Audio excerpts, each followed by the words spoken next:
ఆంధ్రప్రదేశ్ రాజ్యసభ ఎన్నికల్లో రాష్ట్ర ముఖ్యమంత్రి చంద్రబాబు నాయుడు గారు అనుసరిస్తున్న అడ్డగోలు రాజకీయాలు, అనైతిక రాజకీయాలు, నానాటికి రాజకీయాల్లో ఇంత దిగజారుడుతనం ఉంటుందని ఈ దేశ చరిత్రలో ఎప్పుడు ఏ ముఖ్యమంత్రి దిగజారనటువంటి దిగజారుడు రాజకీయాలకి రాష్ట్ర ముఖ్యమంత్రి చంద్రబాబు నాయుడు గారు పాల్పడుతూ ఉన్నారు. చంద్రబాబు నాయుడు గారు ఏదైతే తెలంగాణలో ఎమ్మెల్సీ ఎన్నికల్లో ఓట్లకి కోట్ల కోసం ఓట్లకి కోట్లు ఇస్తూ సాగించినటువంటి దుర్మార్గానికి శిక్ష పడి ఉంటే ఈరోజు మళ్ళీ ఇలాంటి నేరాలకు పాల్పడి ఉండేవాడు కాదు.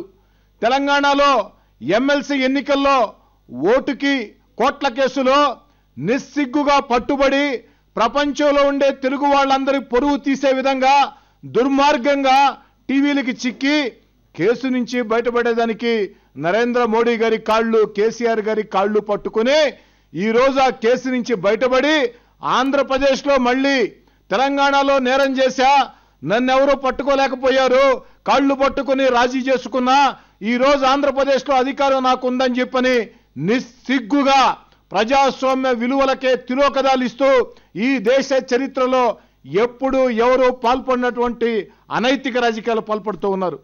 చంద్రబాబు నాయుడు గారు, మిమ్మల్ని సూటిగా అడుగుతూ ఉన్నా, ఎలా గెలుస్తారు రాజ్యసభ ఎన్నికల్లో మీరు? మేము 50 మంది శాసనసభ్యులు ఉన్నాం, దాదాపు 36 ఓట్లు వస్తే మా రాజ్యసభ అభ్యర్థి ఎన్నికవుతారు. మరి ఈ సమయంలో మీరు రాజ్యసభకు పోటీ పెడుతున్నారంటే ఇది ప్రలోభ రాజకీయాలు కాదా, కొనుగోళ్ల రాజకీయాలు కాదా? ఈరోజు ఒక్కొక్క శాసనసభ్యుడికి 30 నుంచి 40 కోట్లు ఇస్తా ఓటేస్తేనని చెప్పని బహిరంగంగా బేరాలు చేస్తూ ఉన్నారు. మరి 30 నుంచి 40 కోట్లు ఒక్క ఓటుకి, ఈ డబ్బంతా ఎక్కడి నుంచి వచ్చింది చంద్రబాబు నాయుడు గారు అడుగుతూ ఉన్నా. ఈరోజు ఈ యొక్క ఈ దేశ ప్రధానమంత్రి నరేంద్ర మోడీ గారికి మనవి చేసేది ఒకటే, నరేంద్ర మోడీ గారు ఆంధ్రప్రదేశ్లో చంద్రబాబు నాయుడు గారు సాగిస్తున్న ఈ మహా పాపంలో మీరు భాగస్వాములు కావద్దు. ఈరోజు తనతో పాటు మిమ్మల్ని కూడా నిందితుడిని చేసేదానికి, తన మీద ఉన్న మరకల్ని మీ మీద కూడా వేసేదానికి ఈ పాపం నా ఒక్కడిదే కాదు, ఈ దేశ ప్రధానమంత్రి నరేంద్ర మోడీ గారికి కూడా ఈ పాపంలో భాగం ఉందని చెప్పేదానికి ఈరోజు చంద్రబాబు నాయుడు గారు తాపత్రయపడుతూ ఉన్నాడు, కుట్రలు చేస్తూ ఉన్నాడు. బీజేపీ అభ్యర్థిగా మీతో కలిసి పోటీ చేస్తూ తాను చేసే అనైతిక నికృష్ట రాజకీయాల్ని, ప్రలోభ రాజకీయాల్ని ఈ దేశ ప్రధానమంత్రిగా మీకు కూడా చుట్టే ప్రయత్నం ఈ రాష్ట్ర ముఖ్యమంత్రి చంద్రబాబు నాయుడు గారు చేస్తూ ఉన్నారు. కాబట్టి నరేంద్ర మోడీ గారు ఆంధ్రప్రదేశ్లో చంద్రబాబు నాయుడు గారు చేస్తున్నటువంటి అనైతిక అక్రమ నికృష్ట రాజకీయాల్లో మీరు భాగస్వాములు కావద్దు. మీకు సైతం ఈ మరకంటించే పని సాగిస్తున్న చంద్రబాబు నాయుడు గారి దుశ్చర్యల్ని ఈ దేశ ప్రధానమంత్రిగా పదే పదే నీతివంతమైన రాజకీయాల గురించి ప్రస్తావించే నరేంద్ర మోడీ గారు మీరు జోక్యం చేసుకొని అడ్డుకోవాలని కోరుతూ ఉన్నా. ఈరోజు తెలుగుదేశం పార్టీలోకి వైఎస్ఆర్ కాంగ్రెస్ పార్టీలో నుంచి కొంతమంది ఎమ్మెల్యేలు వెళ్ళారు. ఎందుకు వెళ్ళారో, ఎందుకు వచ్చారో వెళ్ళిన వాళ్ళకి తెలుసు, చంద్రబాబు నాయుడు గారికి తెలుసు. కోట్లాది రూపాయలు చేతులు మారిన సంగతి బహిరంగ రహస్యం. ఆ మారిన ఎమ్మెల్యేల చేత ఈరోజు ముఖ్యమంత్రి కార్యాలయంలో చర్చలు, తెలుగుదేశం పార్టీ జెండా భుజాన వేసుకుని మోసి ఎదురు గాలిలో సైతం తెలుగుదేశం పార్టీ అభ్యర్థులుగా ఎమ్మెల్యేలుగా గెలిస్తే తెలుగుదేశం పార్టీ ఎమ్మెల్యేలతో చర్చ లేదు రాజ్యసభ ఎన్నికల గురించి, తెలుగుదేశం పార్టీ ఎమ్మెల్యేల అభిప్రాయ సేకరణ లేదు రాజ్యసభ ఎన్నికల గురించి.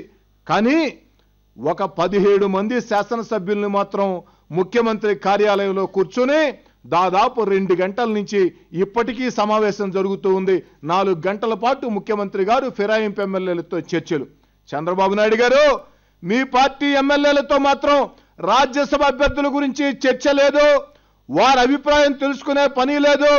ఫిరాయింపు ఎమ్మెల్యేలను కూర్చోబెట్టుకుని రాజ్యసభ ఎన్నికల్లో అనుసరించాల్సిన వ్యూహం గురించి చర్చించే పరిస్థితికి మీరు దిగజారంటే నాకైతే మాటలు రావటం లేదు మిమ్మల్ని ఏమని సంబోధించాలో అని చెప్పని.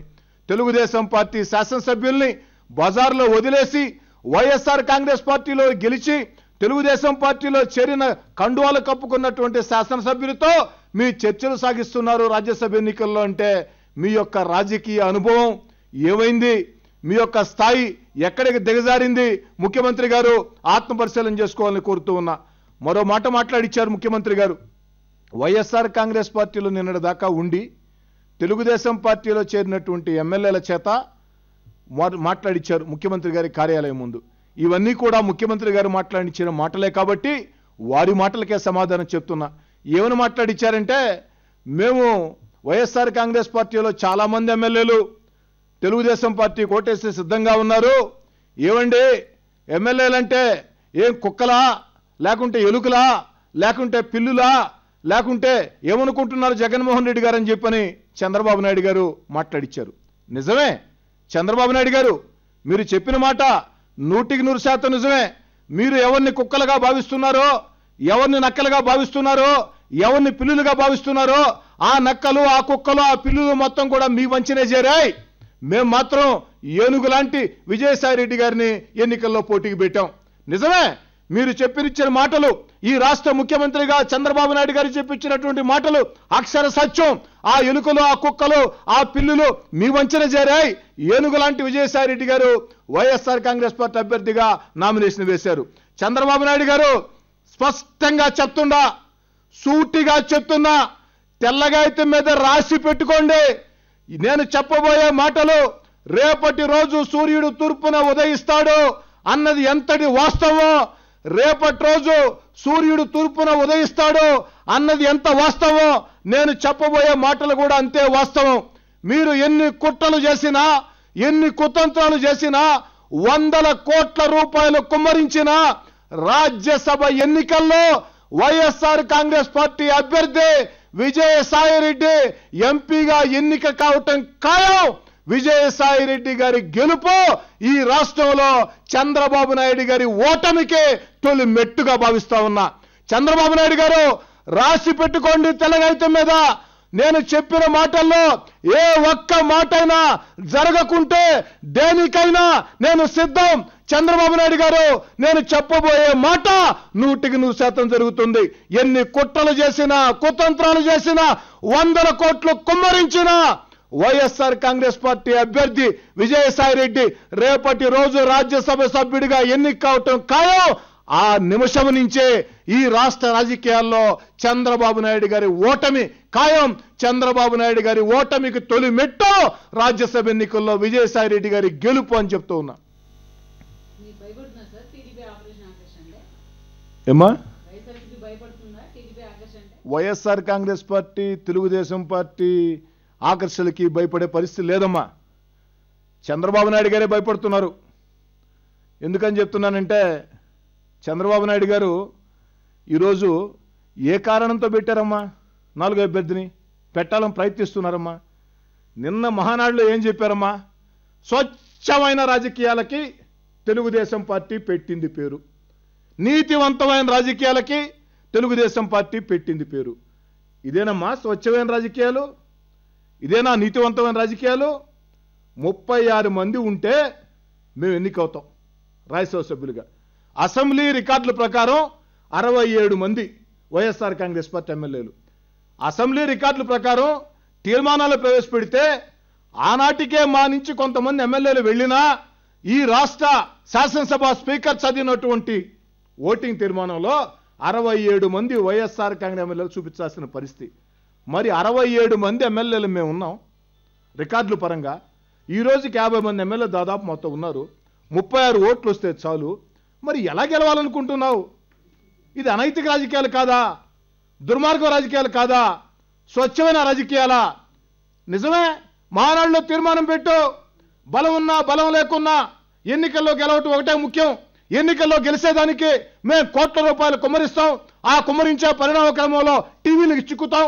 అవసరమైతే ముఖ్యమంత్రిగా నేనే మనవాళ్ళు బ్రీఫ్డ్ మీ, మనవాళ్ళు కాల్డ్ మీ అని పదే మాట్లాడతా అని స్పష్టంగా తీర్మానంలో పెట్టు. నిన్నగాక మొన్న తెలంగాణలో బొప్పి కట్టింది. ప్రపంచంలో టీవీల్లో చూసి ఒక రాష్ట్ర ముఖ్యమంత్రి ఒక ఎమ్మెల్సీ ఎన్నికల్లో ఓటు కోసం ఇంత దిగజారాలా అని చెప్పని నివేరపోయింది. తెలుగు వాళ్ళ రాజకీయాలు ఈ విధంగా ఉంటాయని మహానుభావుడు చేసిన పనికి తెలుగు వాళ్ళ పొరువంతా పోయింది. ఇంకా మీకు బుద్ధి రాకుండా, ఇంకా మీకు జ్ఞానోదయం కలగకుండా, ముఖ్యమంత్రి గారు వయసులో చాలా పెద్దవాళ్ళు, బుద్ధి రాలేదు అంటే తప్పేమో, అందుకే చెప్తున్నా, జ్ఞానోదయం కలగకుండా ఇంకా మళ్ళీ ఇక్కడ ఈ యొక్క అనైతిక రాజు తెర ఎత్తారంటే మీ మాటల్లో, మీ కళ్ళల్లో, మీ చేతల్లో ఒక భయం మిమ్మల్ని వెంటాడుతూ ఉంది. మహానాడులో 100 సార్లు జగన్మోహన్ రెడ్డి గారి నామస్మరణ, మహానాడులో 100 సార్లు జగన్మోహన్ రెడ్డి గారి నామస్మరణ.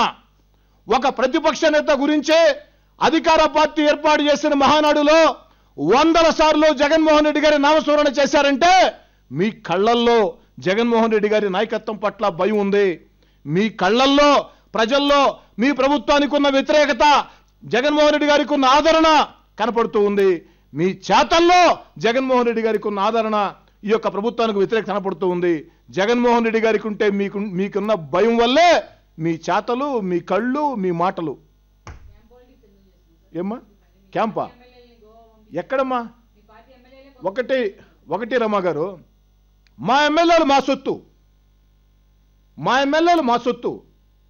మా దగ్గర ఉన్న ఎమ్మెల్యేలని చంద్రబాబు నాయుడు గారు దొంగ సొత్తు కొన్నట్టు కొన్నాడు. కాబట్టి దొంగ సొత్తు చంద్రబాబు నాయుడు గారి దగ్గర ఉంది. చంద్రబాబు నాయుడు గారి దగ్గర ఉండే ఎమ్మెల్యేలు అది దొంగ సొత్తు, ఎందుకంటే మా పార్టీ ఎమ్మెల్యేలు కాబట్టి.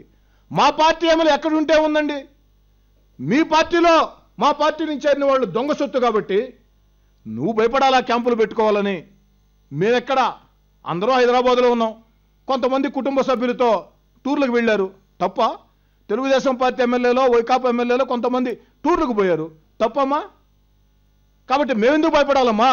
అయినా మా ఎమ్మెల్యేని మేము ఎక్కడ పెట్టుకున్నాం, మీకెందుకు? మా ఎమ్మెల్యేలు మా సొత్తు. వైఎస్ఆర్ కాంగ్రెస్ పార్టీ జెండా మీద వైఎస్ రాజశేఖర రెడ్డి గారి ఫోటో పెట్టుకొని, జగన్మోహన్ రెడ్డి గారి ఫోటో పెట్టుకొని, ఫ్యాన్ గుర్తు మీద మా పార్టీలో గెలిచిన ఎమ్మెల్యేలు మా సొత్తు. మరి మా సొత్తును తీసుకెళ్ళావు దుర్మార్గంగా ప్రలోభ పెట్టి. వాళ్ళ గురించి ఆలోచన చేసుకో చంద్రబాబు నాయుడు గారు.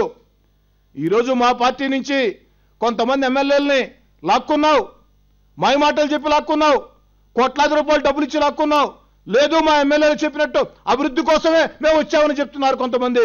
నిజమే, వాళ్ళల్లో ఎంతమందిని కోటేస్తారో దాన్ని చూసుకో చంద్రబాబు నాయుడు గారు. వైఎస్ఆర్ కాంగ్రెస్ పార్టీ ఎమ్మెల్యేలని కొత్తగా వస్తున్నారు అంటున్నారు కదా. కొత్తగా వచ్చేవాళ్ళు పక్కన పెట్టు. 2 నెలలు 3 నెలలు అయింది మీ పార్టీలో మా వాళ్ళు కొంతమంది చేరి అక్కడ ఎన్ని అవమానాలకు గురవుతున్నారో, ఎన్ని బాధలు పడుతున్నారో. పాపం వాళ్ళు మాటలు వింటూ ఉంటే మాకే బాధేస్తూ ఉంది. వాళ్ళు ఎంత పెద్ద పొరపాటు చేసినా వాళ్ళు అక్కడ పడే బాధలు చూసి, కష్టాలు చూసి నిన్నటి దాకా మాతో కలిసిన ఎమ్మెల్యేలుగా వారి పట్ల మాకు జాలేస్తుంది, బాధేస్తుంది. కాబట్టి చంద్రబాబు నాయుడు గారు, కండువా కప్పక ముందు మా పార్టీ ఎమ్మెల్యేలకి నువ్వు చెప్పిన మాట ఏంది? కండువా కప్పిన తర్వాత మా ఎమ్మెల్యేల పరిస్థితి మీ దగ్గర ఏమిటి?